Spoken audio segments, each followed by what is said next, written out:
Gbogbo tí ń jẹ́ ọpẹ́ a fi fún Olúwa ọba. Gbogbo ìrẹ̀yìn yányànyán a fi fún ọba tó fẹ́ ká máa sọ̀pọ̀ mọ́ òun lọ́jọ́ ayé gbogbo. Ẹni tó foṣù Rọ́mọdáánì dì wá torí kó lè yọ gbogbo ẹ̀ṣẹ̀ kùtùmù wá. Àlékún ìyọ́nú Olúwa ọba kó máa jẹ́ ta ṣáájú ẹ̀sìn ọ̀la yìí. Ẹni adániwáyé gbé dìde wípé kó wá ṣe wá lóore pẹ̀lú ẹ̀sìn Ìsìlámù. Prophet Muhammad ni mò ń pè lọ́wọ́lọ́wọ́. Olórúkọ ńlá tó láàmì lágbájáde jáko. Ẹ gbọ́ ibo ni wọn àti Imam Muhammadu náà Olúwa gan ló sọ láàmìnà lẹ́sà ọjà yìí. Mo kí aṣáájú rere Fadilatu Sheikh Al-Imam Abdul Aziz Suleiman ni mo gbọ́ rí. Ìmáàmù Gàmbàrí fún gbogbo ìlú Ìlọrin ní tilé toko. Mo fi bàbá kí gbogbo ọ̀dìnì àfà tó wà níkàlẹ̀ pátápátá àkú iṣẹ́ ládàá àmì gèrè tìbú nígbẹ̀yìngbẹ̀yìn.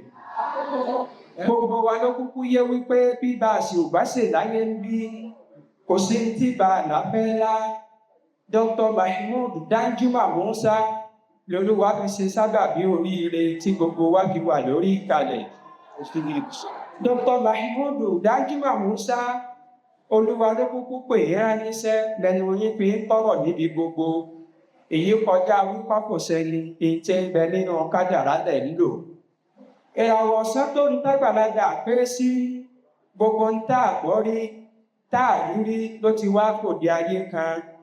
Ọ̀gẹ̀dẹ̀ ń bàjẹ́ àlè ń pa ẹ̀jẹ̀ ká ronú kó tó di pípọ́jú ayé máa lọ.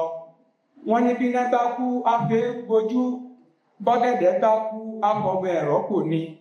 Àwọn ọ̀dọ́ ìsẹ̀yìn ẹ̀jẹ̀ ká ronú ká bá ra wa sọ èyí tí yóò tọ́ ọ̀rọ̀. Ọmọ tó yẹ kó gbódédé ní ṣekọ́nu ló ti kó sí páńpá ìkájú wọ́n fẹ́ sáré kọjá kádàrá wọn. Àbábọ̀ eré ọ̀hún kọ́ wọ́n ṣàgbéjẹ́ mọ́wọ́ ni nípa kádàrá ògbò wọn ò jàre. Ṣé bí Olúwa ọba ló mọ ohun tí kálukú dà nígbẹ̀yìngbẹ̀yìn. Ká máa wá lo epo igi olóró ó léwu púpọ̀ fáfọ ara wa.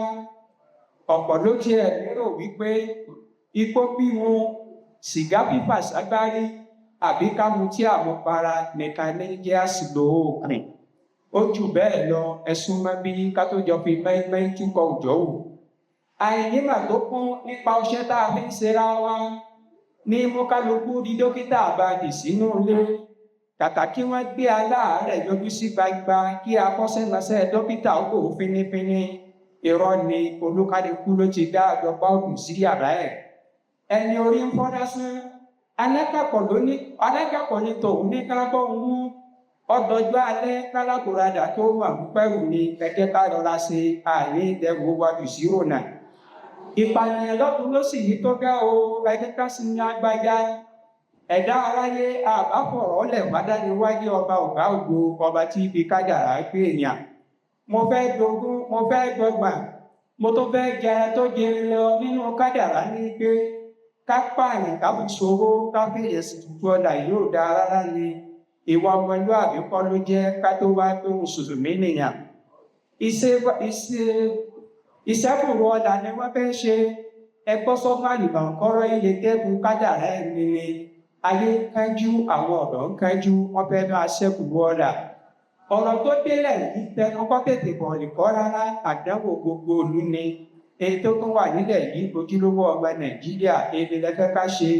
Káwòrán òpè rárá ẹgbẹ́ kájọ tẹ̀ fọ́sọ̀kòtò kan náà báwo ló wà wò ká yíyí. Bí gbogbo bímọ bá ya tọmọtọmọ lójú ọ̀nà tòjíṣẹ́ ńlá, aburú òní di tọrọ fọ́nkálé, ìwà bàjẹ́ òní gbogbo láwùjọ wa, ṣùgbọ́n irọ́ lásán ni. Ọ̀gọ̀rọ̀ òbí gan ló kùnà níbi kájórúkọ tó dùn ún lẹ̀dọ́mọ. Ọmọ tí ó ṣàgbàfọ̀ tí ń ká sọ wálé ẹ̀ṣà ìmọ̀ wípé lè ló ń jà. Ọmọ tí ò tí ì tójú bọ́ tẹ́ ní ń dágbé, ọjọ́ tó bá peku jíjẹ ló máa dájẹ́. Bó bá pààrọ̀ gidigba tán á gbé yálé àwọn tó bí lọ. Ọmọ wa ò ní àlẹ́dẹ̀ wá, àmì lásán ò ra nǹkan kan kálukú ni kó tún lé rẹ ṣe. Bọ́lá bá fẹ́ dé ọlá òkan tòògùn ẹ lọ gbé jẹ́, iṣẹ́ ni ká lọ ṣe. ibi ìgbìyànjú láti bá sìkì pàdé bówó bá dé ó bọ́ sínú kádàrá ẹni ni oògùn owó kọ́ lọ mọ́ ṣe ẹni olúwa bá ní kò ní lówó bó bá fẹ́ kó máa ṣẹ́bùrú àyànmọ́ bó bá wù ú kó máa wẹ̀ nínú àgbo kó tó máa mu lùkúdì káàkiri ẹ̀ńtà ọkọ̀ fún kálukú ń bẹ nínú àkúnlẹ̀yàn bílù bá ń tòrò bí bá ń rọ́jú ọmọ àlè bẹ̀ ò tí ì dàgbà rárá ni àwọn ọmọ àlè tí ń bẹ nínú sí alálùfáà wọ́n ti ń gbájú wọ́n ti fẹ́ parúkọ òun dàsá ìdá ṣebí lọ́jọ́ òun àná kákọ́mọ ní kéwú kákọ́mọ lẹ́sìn àti ìwà lámà níṣẹ́ àwọn baba ńlá wa ajágbe mẹ́káfìrí lórúkọ tí wọ́n fún wọn wọn àkójú ẹlẹ́bọ láláì ní bẹ̀rù ẹ̀ńtà jogún lọ́wọ́ àwọn tàná kúkú hàn sí kó wá kó tó di wípé àwọn ọmọ àlè yìí dé tí wọ́n fẹ́ sọ gbogbo rẹ̀ dáládẹ́mọ̀dì ó jàre àlùfáà tí ń mutí ẹbí wípé ta ló fi jọ èyí tí ń gún mùsù láàyè ẹni lọ́wọ́ ta ló ti jogún ẹ̀ kó wá sọ àlùfáà tí ń polówó oògùn fáráyé ẹgbọ́sọmọlẹ́yìn Muhammad ni tàwíìdì ọ̀hún dà tó wá yanjú ṣebí ń ta wáyé wá ṣe kúkú ní ìbàdà bí wọ́n bá fún wọn ní fèrè lójú àgbo wọn a máa wí kótó rándan ọ̀rọ̀ tí ó ṣàǹfààní fáráyé kàkà kí wọ́n dá wọn lẹ́kùn ìwà àbàjẹ́ pásùpásù ni wọ́n tún ná fún wọn ayé kò tọ́ ọmọ ádámọ̀ fẹ́ràn ẹ̀tàn púpọ̀ àwa ò ní tàn yín o torí ń ta àkọ́kọ́ ní ká tán ni ṣùgbọ́n bí naninani bá ń nani níwájú gbanigbani tí gbanigbani bá kọ̀ tí ò lè gbani lọ́wọ́ naninani ó ti yé kó wá wípé gbanigbani ló ní kí naninani ó nani pa àáfàá ṣe ní góòlọ́ọ̀dù nínú ilé ẹ jẹ́ ká rántí ọjọ́ àlìkìyàmà واتقوا يوما ترجعون فيه إلى الله ثم توفى كل نفس ما كسبت وهم لا يظلمون ẹ̀dá ní sì pín adániwáyé ò ní ṣàbùsí ẹnìkan a kì í gbàlùbọ́sà kó wẹ̀fọ́ láyé ohun abáṣe màlágbà àwọn àfá èké wọ́n ti kúnlé ayé jọjọ kò fẹ́ jẹ́ ká mọ olóòótọ́ mọ́ afirọ́gbáyé afirọ́gbayì atúnrọ́ tàbí èlùbọ́ anítólógùn òní nílé nínú iṣẹ́ láabi ẹ fẹ́ bàlújẹ́ mọ́ wa lórí olúwa ọba ò ní gbà ká kọ́mọ ní kéwú ká fi mímọ̀ dá àyàn sí ká tún fẹ̀sìn dánilọ́lá níṣẹ́ tá a mọ̀ màlúù lọ́rin ibo ni wọ́n ti bí àwọn ọmọ àlè yìí ná ta lẹni tó nù wọ́n ní máa ṣètánì ṣebí bá a bá fẹ́ kì lọ́rin wọn ní ìlú tóbi tó báyìí wọn ò léegun ẹ̀sìn léegun wọn ẹ̀yin lọ́ọ́ máa jí fi kálámù dámọ́lẹ́kùn àríṣe kándá bàbá yín lọ́ọ́ máa jí fi kéwú ṣe ni lóore ìlú tó jìnnà síná tó súnmọ́ àlùjánnà ni èmi wá lóde tẹ́ ẹ fẹ́ máa kó ìmí ẹ̀sìn sílé ẹran Ìlọrin ò ní bàjẹ́ láéláé ìlú yìí ò ní túká gbogbo ẹni tí ń polówó tí tún ń sojú Ìlọrin ní gbogbo orílẹ̀-èdè àgbáyé lágbára Ọlọ́run ọba ẹ̀ ní ṣòfò dànù ìlú ẹnì kọ̀ọ̀kan wa náà ò ní bàjẹ́ lọ́lá wáìdù lókè ẹ má sọ wí pé Ìlọrin ò dá o ẹ má sọ wí pé Ìlọrin ò dá ṣèbẹ̀rù kan ní múnibùgbà ẹrú ìlú mímọ́ alápọ̀nlé ní Ìlọrin o ẹ má sọ wí pé Ìlọrin ò dáa ẹ má sọ wí pé Ìlọrin ò ṣẹ́ o ẹ má sọ wí pé Ìlọrin ò ṣẹ́ ṣebí ká tó bá ṣẹ́ lọ́yẹ̀ kọ́ bá gé o ẹ má sọ wí pé Ìlọrin ò dáa ń wá lè bí yín wípé ta lẹni tó kọrin ewì yìí sétí ẹ̀yin ọ̀jọ̀gbọ́n olórí pípé